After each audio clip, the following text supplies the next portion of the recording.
IAS और RAS की तैयारी को मैं इसलिए भी मानता हूं कि अगर एक मध्यम वर्गीय परिवार के व्यक्ति को अगर सोचे, तो उसको अगर जीवन में परिवर्तन करना है, अपने लाइफ को अगर उसको चेंज करनी है, तो शायद इससे आसान काम जो है और कहीं पर कोई भी नहीं है।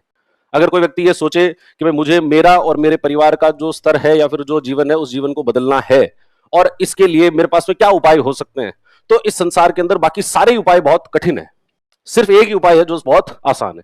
कुछ दिन, 1-2 साल, 3 साल आपको कुछ किताबें पढ़नी है रेगुलरिटी के साथ में, सिंसियरिटी के साथ में, और उन किताबों को पढ़कर आप अपना भी जीवन बदल सकते हो और अपने परिवार का जीवन भी बदल सकते हो। इसके अलावा बाकी सारे उपाय जो है बहुत कठिन है। मतलब कोई आदमी ये सोचे, जैसे आज अपन देखते हैं कि दूसरे फील्ड के अंदर अगर देखो तो व्यक्ति देखता है क्रिकेटर्स हैं, तो क्रिकेटर जो है वो अचीव करते हैं। मोहम्मद सिराज जो है बहुत हम्बल फैमिली से आता है, जो है वो आज बड़ा क्रिकेटर बन गया। विराट कोहली एक हम्बल फैमिली से आया और बड़ा क्रिकेटर जो है बन गया। लेकिन उनको कितनी मेहनत करनी पड़ी, लगातार मेहनत करनी पड़ी, तब जाकर वो उस स्तर तक पहुंच पाए। और एक सिविल सर्वेंट को क्या करना पड़ता है, सिविल सर्विसेज में तैयारी करने वाले व्यक्ति को क्या करना पड़ता है, 3-4 साल कुछ तैयारी की और उस तैयारी से जो कुछ किताबें पढ़ के फटाफट सेलेक्ट हुए। सेलेक्ट होने के बाद में फिर आपकी जर्नी जो है वो अपने आप ही ऊपर ले जाएगी। उसके बाद में उसको और कुछ खास प्रयास करने की जरूरत नहीं। कोई व्यक्ति ये सोचे कि भाई मैं अपने जीवन को बदलने के लिए कोई राजनीति में चला जाऊं, तो अगर अपन राजनीति वालों को देखें तो उनकी हालत कितनी खराब रहती है। मतलब उनको चक्कर लगाते रहने पड़ता है, चक्कर लगाते रहते हैं, फिर भी वो अपने जीवन के अंदर कुछ खास सफल नहीं हो पाते। और सिविल सर्वेंट्स को, सिविल सर्विस में सेलेक्ट होने वाले आदमी को कुछ साल है, 3 साल पढ़ाई करनी है और 3 साल पढ़ाई करो और वो कुछ किताबें, ये भी किताबें भी सब पहले से पता है कि ये किताबें पढ़नी है, ये चीज पढ़नी है, पहले ऐसे पेपर आते थे, इसका इस प्रकार का सिलेबस होता है, और ऐसे तैयारी करेंगे। तैयारी करते आप जो है वो अपना जो भी सिलेक्शन होगा, सिलेक्शन होते ही जीवन जो है बिल्कुल परिवर्तित हो जाएगा। और इसके अलावा और दूसरे ऑप्शन देखें, कोई आदमी सोचे मैं बिजनेस कर लूं, तो बिजनेस के अंदर भी व्यक्ति को बहुत सारी समस्याएं देखनी पड़ती है और फिर भी वो स्टेबल नहीं हो पाता है। और उसके मुकाबले अगर सिविल सर्विसेज देखें तो ये बहुत कम समय के अंदर अगर व्यक्ति अपने जीवन को बदलना चाहता है तो उसका अगर उपाय कहीं पर मिल सकता है तो वो कहां पर मिलता है, वो सिविल सर्विसेज की तैयारी के अंदर जो है आपको मिलता है। हमारे एक ईश्वर गुजर करके स्टूडेंट है, जो कि अभी आईपीएस हैं यूपी कैडर में, और उन्होंने मतलब 10वीं के अंदर वो फेल हो गए थे, 2011 के अंदर 10वीं में फेल हो गए। और उसके बाद में उनके आसपास वाले लोगों ने कहा कि यार तुम कुछ करो, अपने जीवन के अंदर कुछ अच्छा करो। और उनको भी ये लगा कि यार नहीं, ऐसे नहीं चलेगा, जीवन जो है वो इसलिए नहीं मिला हुआ है, तो इसलिए मुझे कुछ सकारात्मक करना चाहिए। और उन्होंने अपने जीवन को बदलने की ठान ली और ठानने के बाद में आईएएस का यहाँ पर आए, उसके बाद यहाँ तैयारी की, स्प्रिंग बोर्ड के साथ में तैयारी की, आईएएस का एग्जाम दिया। 3 बार जो है वो आईएएस में शुरुआत के अंदर फेल हुए और उसके बाद में लगातार 3 बार सफल हुए। कल परसों ही मनी कंट्रोल नाम का एक बड़ा न्यूज चैनल है, उसके अंदर एक बड़ा आर्टिकल जो है वो हुआ। देखो ये एग्जाम जो है वो कोई बहुत कठिन एग्जाम नहीं है और इसके लिए बहुत इंटेलिजेंट होने की भी जरूरत नहीं है। जैसे होता है ना आईआईटी वगैरह के एग्जाम होते हैं, वहां तो आपका आईक्यू लेवल जो है बहुत ज्यादा अच्छा हो तब जाकर आप कोई बड़ा अच्छा परफॉर्म कर पाते हो। लेकिन ये जो एग्जाम है इसमें आईक्यू का उतना ज्यादा रोल नहीं है जितना रोल जो है वो ईक्यू का है, या ईक्यू का मतलब समझते हो, इमोशनल क्वेश्चन। और उसके अलावा भी एक और जो होता है पीक्यू, पेशेंस क्वेश्चन आपका जो है क्या है, परसिस्टेंस क्वेश्चन जो है वो कैसा है कि आप अगर धैर्य के साथ में, निरंतरता के साथ में अगर काम करते जाएं तो उसके बाद में इस एग्जाम के अंदर सफल होने के लिए कोई बहुत ज्यादा बड़े प्रयास करने की जरूरत नहीं है। एक आदमी जो 10th में फेल हुआ है वो भी 3 बार जो है यूपीएससी की फाइनल लिस्ट के अंदर अपना नाम बना लेता है। यूपीएससी की फाइनल लिस्ट जो है वो बहुत बड़ी चीज है और उसके अंदर भी नाम अगर आप बना रहे हो तो ये बनाने के लिए आपको बहुत ज्यादा बड़े आईक्यू की आवश्यकता नहीं है। इसके लिए किसकी आवश्यकता है, सिंसियरिटी की आवश्यकता है, बहुत ज्यादा सिंसियरिटी की आवश्यकता है, बहुत ज्यादा निरंतरता की आवश्यकता है, कंटिन्यूटी की आवश्यकता है। और लगातार सिंसियरिटी के साथ में अगर प्रयास करता जाए तो सफलता जो है निश्चित रूप से उस व्यक्ति को मिल ही जाती है। और ऐसे कई सारे उदाहरण यहाँ पर हैं। मतलब दिलीप सर के शुरुआती जो स्टूडेंट थे या स्प्रिंग बोर्ड के शुरुआती स्टूडेंट थे, उसमें एक स्टूडेंट है जिनका नाम दलपत सिंह है और वो अपने मतलब जीवन में कोई 16 बार फेल हुए होंगे, 16 बार फेल हुए। और उसके बाद में उन्होंने एक बार ठाना कि ना ऐसे नहीं चलेगा, जीवन को जो है बदलना है। और फिर मेहनत करनी शुरू की तो उन्होंने 2 प्रयास लगाए आरएएस के और दूसरे प्रयास के अंदर 55वीं रैंक से वो सिलेक्ट हुए और अभी राजस्थान के अंदर जो है, राजस्थान में अच्छी सेवाएं वो दे रहे हैं। ऐसे और कई सारे एग्जाम्पल हैं जिन्होंने अपने जीवन की शुरुआत जो है बहुत कठिन परिस्थितियों में शुरुआत की है और वो बहुत अच्छी अपने जीवन को बदलने के अंदर वो सक्सेसफुल जो है वो रहे हैं। तो स्प्रिंग बोर्ड के साथ में जुड़कर और हमारा मार्गदर्शन भी मिला उनको और खुद की मेहनत जो है देखो वो बहुत ज्यादा होती है। कोई भी स्टूडेंट होता है तो उसकी स्वयं की मेहनत जो है ज्यादा, और ऐसा नहीं है कि सेल्फ स्टडी से सिलेक्शन होता है कि नहीं होता है। ये प्रश्न व्यक्ति के दिमाग में ये भी रहता है कि भाई सेल्फ स्टडी से भी हो सकता है सिलेक्शन, तो निश्चित रूप से हो सकता है, सेल्फ स्टडी से सिलेक्शन जो है वो निश्चित रूप से हो सकता है। लेकिन सेल्फ स्टडी करने के लिए जो व्यक्ति को ये चाहिए कि भाई आपके पास में सिंसियरिटी कितनी है, आपका अनुशासन जो है वो कितना है, वो बहुत ज्यादा चाहिए। और अगर इस एग्जाम के अंदर 2-4 नंबर भी अगर ऊपर नीचे हुए तो 2-4 नंबर के कारण ही आपका जो है पूरा का पूरा करियर इधर का उधर हो जाएगा। 2-4 नंबर अगर और नीचे हुए तो ये जो लिस्ट के अंदर नाम आया वो नाम ना भी आए। अगर आपके जो है वो आपको आरएएस प्रॉपर मिलने वाला था तो आपको आरपीएस मिलने गया, आरपीएस प्रॉपर मिलने वाला था तो हो सकता है कि तहसीलदार मिल जाए, तहसीलदार मिलने वाला था तो हो सकता है कि आप जो है किसी और अलाइड सर्विसेज में आ जाओ, और अलाइड सर्विस मिलने वाला होता तो हो सकता है कि आप बाहर ही हो जाओ। कितने मार्क्स के कारण?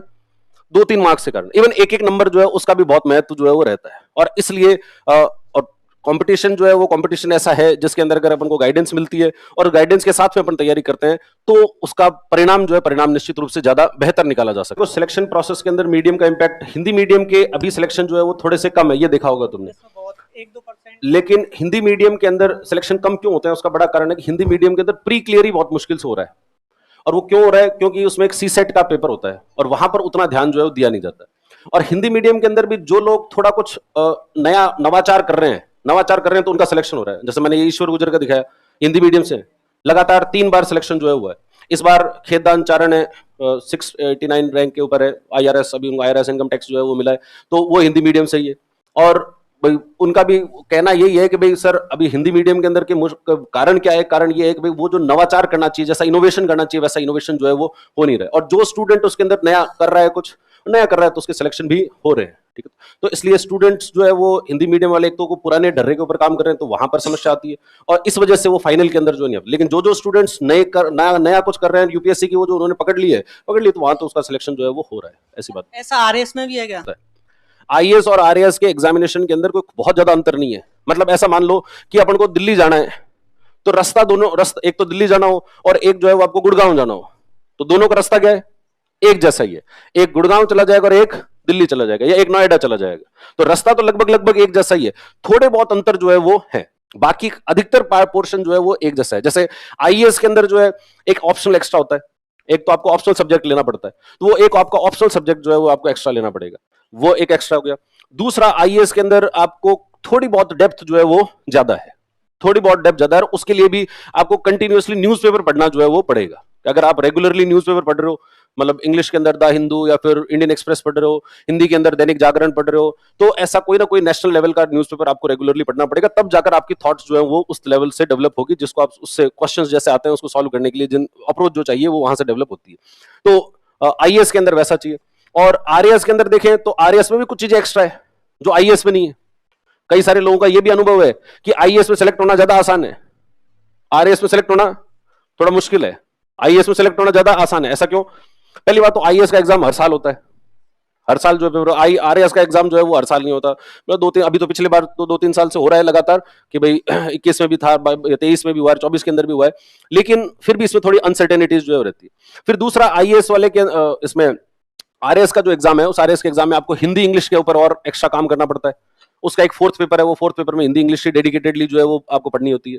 फिर आरएएस में कई सारे छोटे सब्जेक्ट भी हैं, जैसे आपको लॉ भी पढ़नी होती है, मैनेजमेंट भी पढ़ना होता है, साइकोलॉजी भी पढ़नी होती है, और कई सारे सब्जेक्ट ऐसे हैं जो कि दोनों में कॉमन है। जैसे हिस्ट्री है तो हिस्ट्री आपको इधर भी पढ़नी पड़ेगी, आरएएस में पढ़नी पड़ेगी और आईएएस में पढ़नी पड़ेगी। आरएएस में आपको राजस्थान की हिस्ट्री थोड़ी एक्स्ट्रा पढ़नी पड़ती है। इसके अलावा आरएएस के अंदर जो है वो राजस्थान की इकोनॉमी आपको एक्स्ट्रा पढ़नी पड़ती है, राजस्थान की ज्योग्राफी आपको एक्स्ट्रा पढ़नी, राजस्थान वाला पोर्शन जो है एक्स्ट्रा है।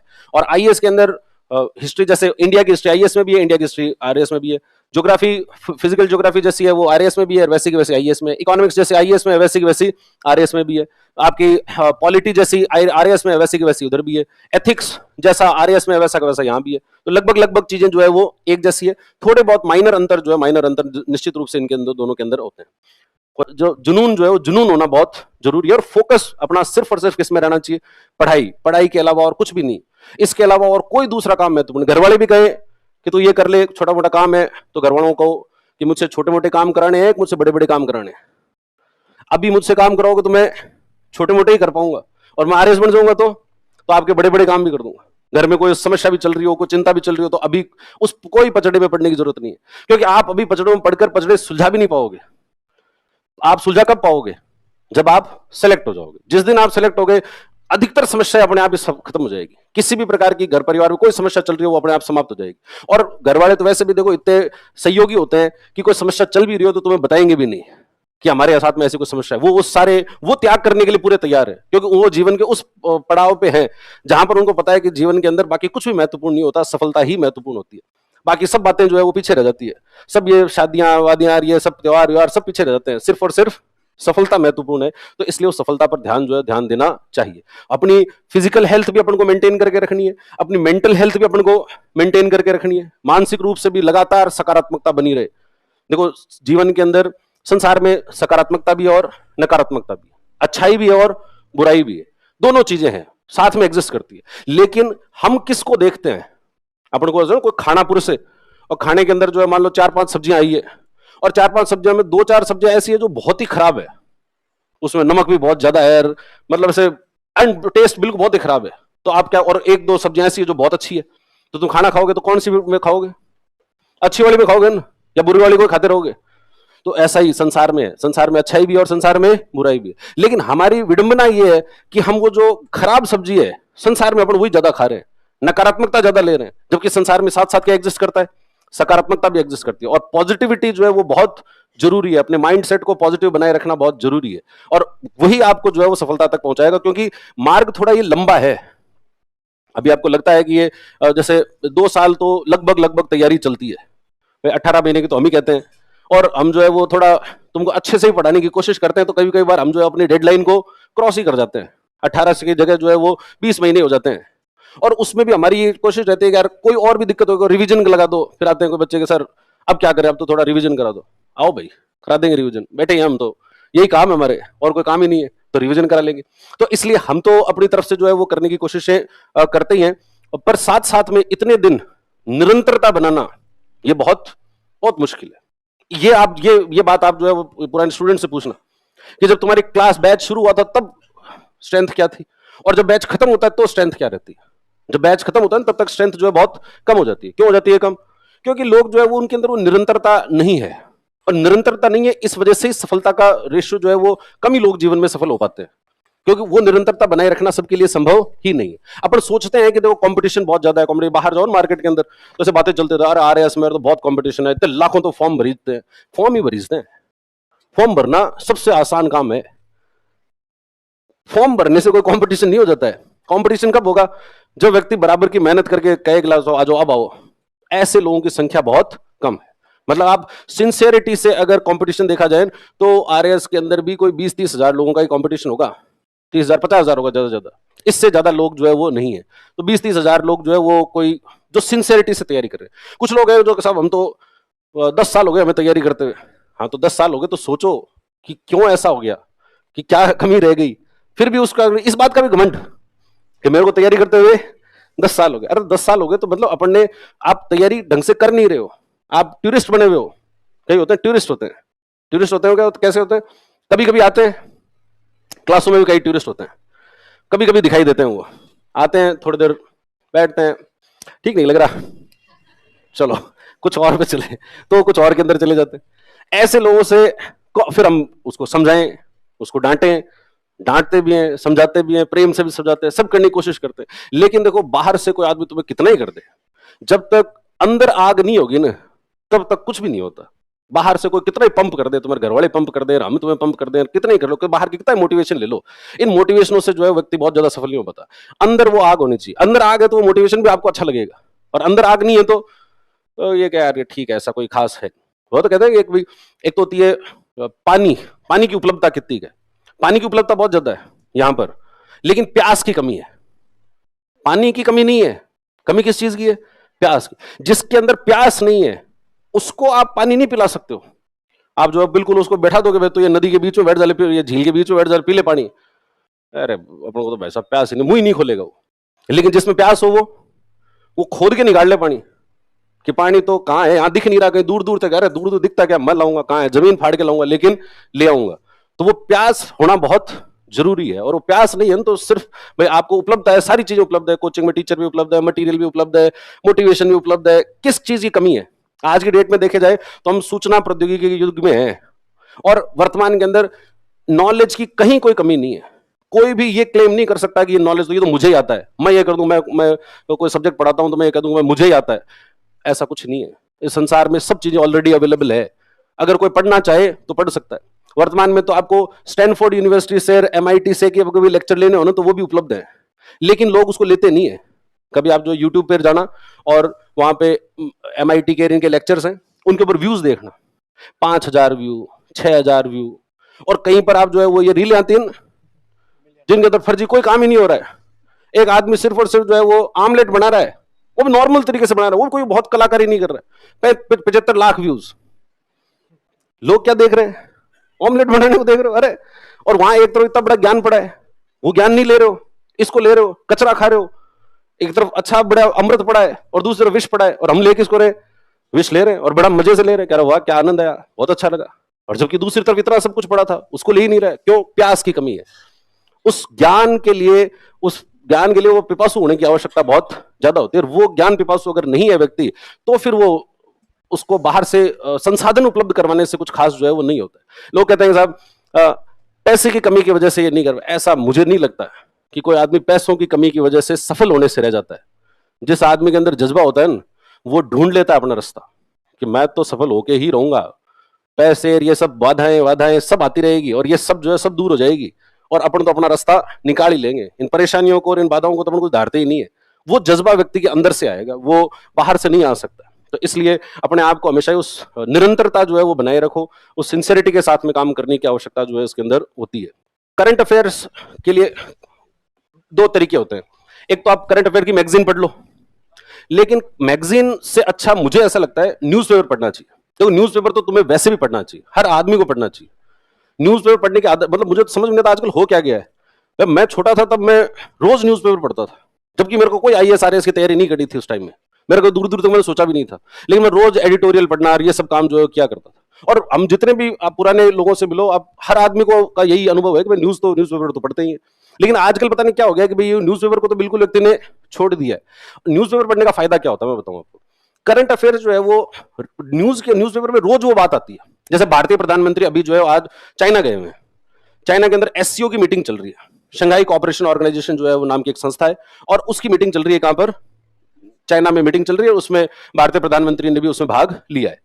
अब न्यूज़पेपर के अंदर ये जो बात है, ये को पिछले 10 दिन से आ रही है, 10 दिन से रोज आ रही है। भारतीय प्रधानमंत्री SCO में भाग लेंगे, भारतीय प्रधानमंत्री SCO की मीटिंग में भाग लेंगे, भारतीय प्रधानमंत्री SCO की मीटिंग में भाग लेंगे, उससे पहले जापान जाएंगे, उससे पहले जापान जाएंगे, उससे पहले जापान चलेंगे, आज जापान चले गए, आज जापान चले गए, आज जापान चले गए, आज SCO चले गए, आज SCO चले गए, फिर SCO से वापस आ गए, SCO से वापस आ गए, SCO 15 दिन, लगभग 15 दिन जो है ये बात चली। और 15 दिन आपने एक ही बात सुनी है। एग्जाम के अंदर क्वेश्चन आएगा कि SCO की मीटिंग कहां हुई थी, तो क्या 15 दिन पढ़ा था भाई, पता है कहां हुई थी, उससे पहले कहां गए थे वो भी पता है, तो रिवीजन हुआ ना भाई। आपको वही चीज कितने दिन पता लगी। और अगर यही बात तुम किसी मैगजीन में पढ़ते, तो यही बात किसी मैगजीन में पढ़ेंगे तो क्या होता? मैगजीन के अंदर एक कोई पेज होगा, वहां पर लिखा हुआ होगा कि SCO के अंदर गए, तो अब अपन को खुद की तरफ से 15 दिन उसको पढ़ना पड़ेगा, तब जाकर वो अपने दिमाग में बैठेगी। वरना न्यूज़पेपर के अंदर वो चीज जो है सहजता से पूरी हो जाती है। तो इसलिए मैगजीन भी पढ़ो, क्योंकि मैगजीन में कंसाइज रूप से सारी महत्वपूर्ण चीज आ जाती है, लेकिन फिर भी न्यूज़पेपर पढ़ने की आदत हर आदमी की होनी चाहिए। तभी एक अप्रोच जो है वो अप्रोच आपकी बनेगी, आपको पता लगेगा कि आसपास के अंदर क्या चल रहा है। देखो, सिविल सेवक कैसा होना चाहिए? जागरूक नागरिक होना चाहिए। कैसा नागरिक हो? जागरूक, अवेयर सिटीजन हो। अवेयर सिटीजन, उसको पता हो कि क्या चल रहा है, संसार में क्या चल रहा है। डोनाल्ड ट्रंप ने इंडिया के ऊपर टैरिफ लगाए, पता है ना? तो अब टैरिफ लगाए, कितने टैरिफ लगाए, कौन से सेक्टर्स में लगाए, उसका क्या असर होगा, हमारी अर्थव्यवस्था पर क्या असर होगा, अर्थव्यवस्था पर क्या असर दिखने लग गया है, क्या शेयर मार्केट पर उसका असर दिखने लग गया है, क्या रुपए की वैल्यू के ऊपर उसका असर दिखने लग गया है, उसको उस चैलेंज को दूर करने के लिए हमारी सरकार क्या प्रयास कर रही है। ये सब बातें वैसे भी एक सिटीजन को, वैसे भी एक नागरिक को पता होनी चाहिए। और जो व्यक्ति ये एस्पिरेशन रखता है कि भाई मैं राजस्थान के अंदर या देश में कोई महत्वपूर्ण पदों को संभालूंगा, तो उसको तो ये बातें कम से कम पता ही होनी चाहिए। और उसको और भी बातें पता होनी चाहिए कि एनवायरमेंट में कुछ हो रहा है, बरसात कभी तो ज्यादा ही हो रही है आजकल, कभी सर्दी पड़ रही तो बहुत ज्यादा ही पड़ रही है, ठंड पड़ रही है तो बहुत ज्यादा। ये क्यों होती है? ये इसी समय क्यों होती है? ये मानसून क्या होता है? ये मानसूनी हवाएं क्या होती है? ये किधर से आती है, किधर जाती है? इनके बारे में व्यक्ति को पता होना चाहिए। एक अवेयर सिटीजन होने के नाते जो है ये सब बातें पता होनी चाहिए। और इसलिए न्यूज़पेपर पढ़ना जो है वो हमको अवेयर बनाता है, इसलिए उसको पढ़ो। हालांकि न्यूज़पेपर में कई सारी खबरें देखो फर्जी भी आती है, उनके ऊपर उतना ध्यान नहीं देना है। नकारात्मक खबरें भी आती है, वो थोड़ा सा तुम पढ़ोगे तो धीरे धीरे वो एक्सपीरियंस आ जाएगा, और यहां आओगे तो हम अपने आप को दिला देंगे तुम्हें कि कौन सी चीजें तो पढ़नी है और कौन सी चीजें छोड़नी होती है न्यूज़पेपर के अंदर।